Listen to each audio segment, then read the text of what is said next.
my thinking is so superior, and my knowledge is so positive, and my logic is so wise until it clashes with their mentality, which is down here and I'm up there. So by me being so high, I can see more and see farther than you.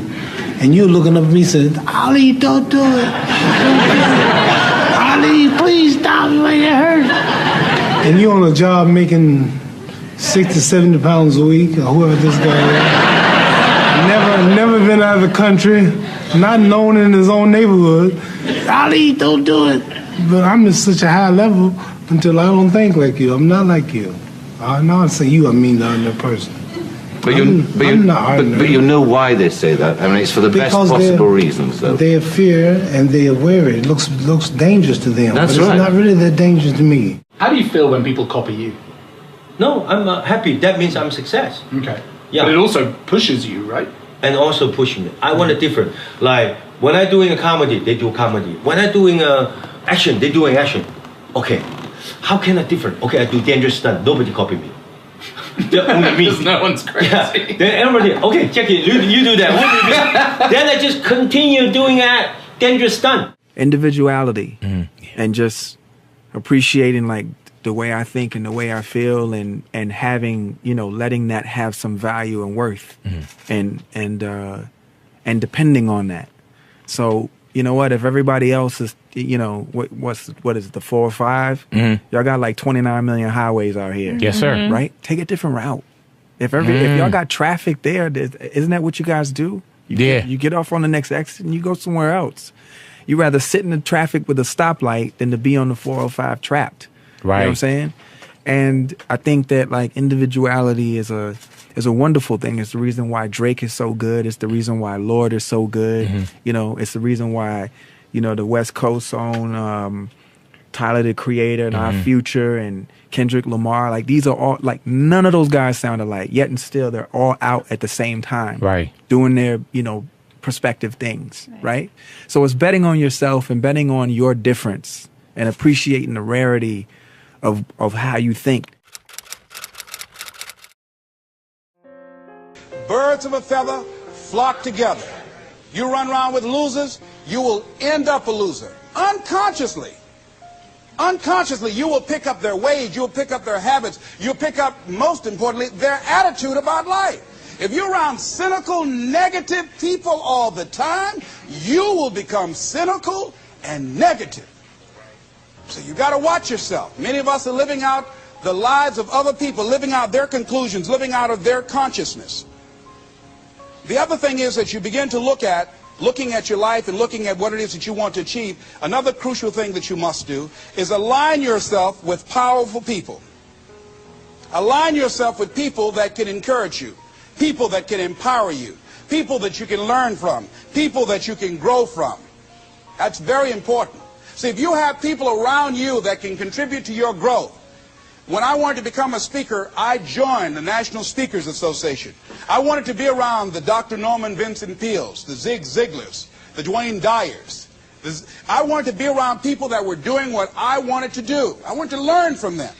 And you want to do that too. You want to align yourself with people who think like you, people who dream like you, people who want more out of life, people that are stretching and searching and seeking some higher ground in life. As opposed to the majority of people. Somebody said, always strive to get on top in life because it's the bottom that's overcrowded. And see, you don't want to be on the bottom. See, it's easy to be on the bottom. It doesn't take any effort to be a loser. It doesn't take any motivation, any drive in order to stay down there on a low level. But it calls on everything in you, ladies and gentlemen. You have to harness your will to say, I'm going to challenge myself. Sometimes I have to pull myself out of bed and say, come on, Les. Things I know I should do, I don't do. Things I shouldn't do, I do. I found that the biggest enemy you have to deal with is yourself. There's an old African proverb that says, if there's no enemy within, the enemy outside can do us no harm. So think about that.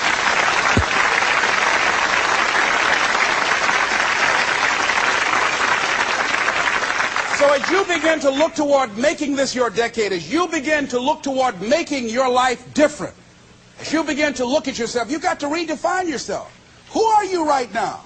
And who must you become in order to create what you want? What has to change about you?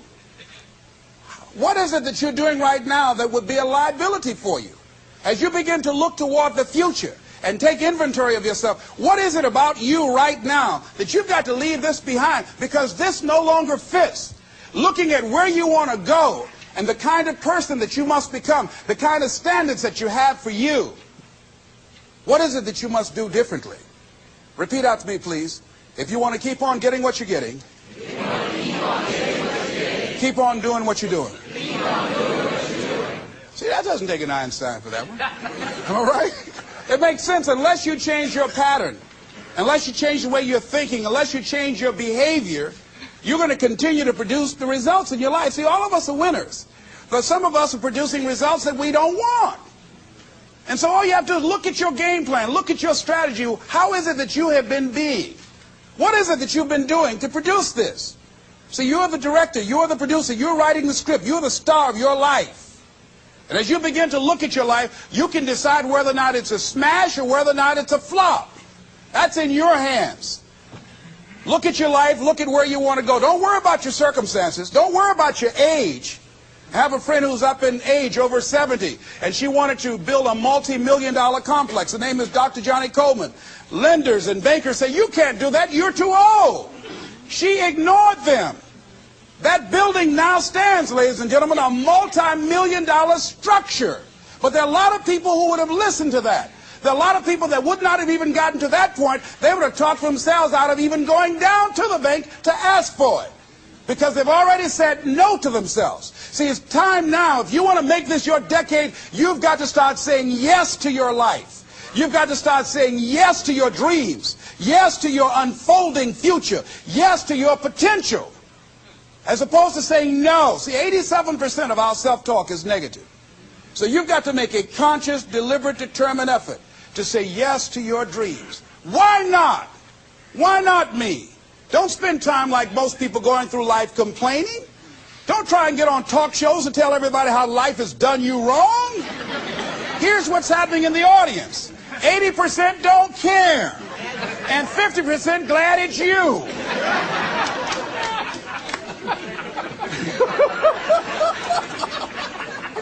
All right? So when you know that, you don't go around crying, oh, you know what they did to me? Who cares? Get away from me before they come back.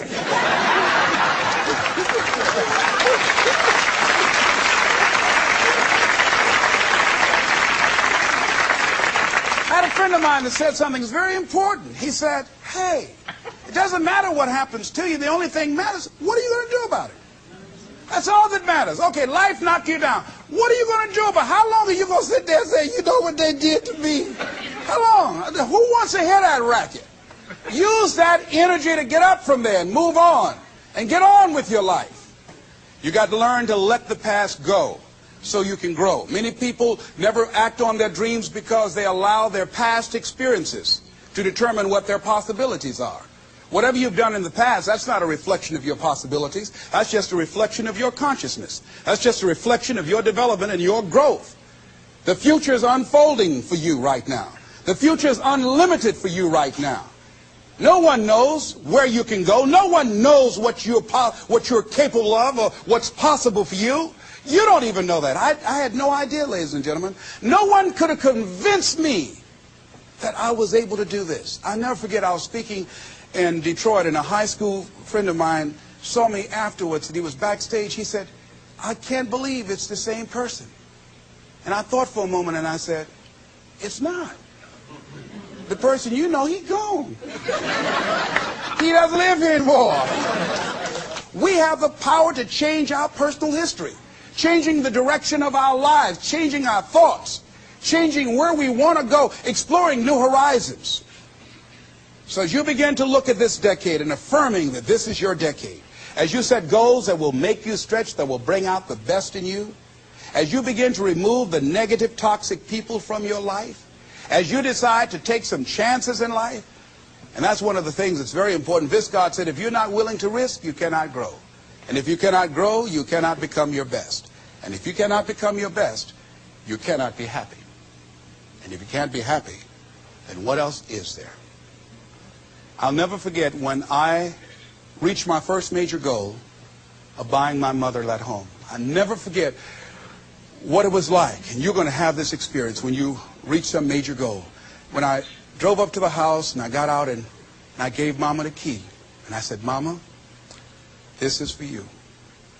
I'll never forget the look on her face. She said, oh my God. No one could have convinced me when I adopted y'all that this would happen. She said, oh, thank you. She said, and you caused me so many damn problems.